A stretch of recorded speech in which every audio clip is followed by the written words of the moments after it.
আপনারা বলতে পারেন জিপিকিউ কোর্সটা কেন করবেন? জিপিকিউ কোর্সটা করার কারণ হচ্ছে এটা যে অনেকে জিপিকিউতে আছে, বাট জিপিকিউ অ্যাকচুয়াল যে কাজগুলো এটা তারা জানে না, যে জিপিকিউ কী কাজ করতে হয়, তার জিপিকিউ হিসেবে তার কী কী কাজ করা দরকার। অনেক বাইরে জিপিকিউ আছে, ওরা একটা টেক ফাইল বা একটা স্টাইলিং ফাইল কীভাবে মেক করতে হয়, একটা মাস্টার ফাইলে কী কী থাকে এটা তারা বলতে পারে না, ঠিক আছে। পাশাপাশি সুইং, কাটিং, ফিনিশিং, এগুলো কন্ট্রোল প্রসিডিওর এগুলো তারা বলতে পারে না।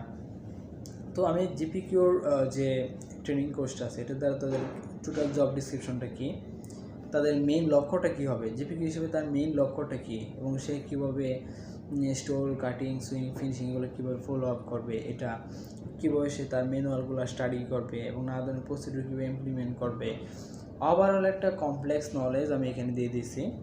তারপরে অনেক কিছু দেওয়া সম্ভব হয় না, কারণ এখানে অনেক বাইন্ডিংস থাকে। তো আমি এখানে স্টাডি টুলসের মধ্যে ওই সব কিছু দিয়ে দিয়েছি, ওইখান থেকে ওরা স্টাডি করতে পারবে।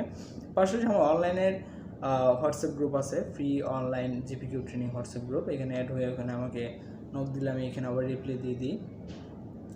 তো এই ট্রেনিংটা করার কারণ হচ্ছে জিপিকিউ হিসেবে আপনার আসল কী কাজ, আপনি কীভাবে স্টাডি করবেন, জিপিকিউ হিসেবে আপনি জিপিকিউ হিসেবে আপনার এম কী, জিপিকিউ হিসেবে আপনার লক্ষ্য কী, আপনি কীভাবে ফলো আপ করবেন, আপনি কীভাবে আপনার ব্র্যান্ডের ডেভেলপমেন্ট করবেন, অ্যাজ ইউজুয়াল অল সেক্টর নিয়ে মূলত এই ট্রেনিং কোর্সে আলোচনা করা হয়েছে। এই জন্য মূলত আপনি আমার এই জিপিকিউ ট্রেনিংটা করবেন। Thanks all.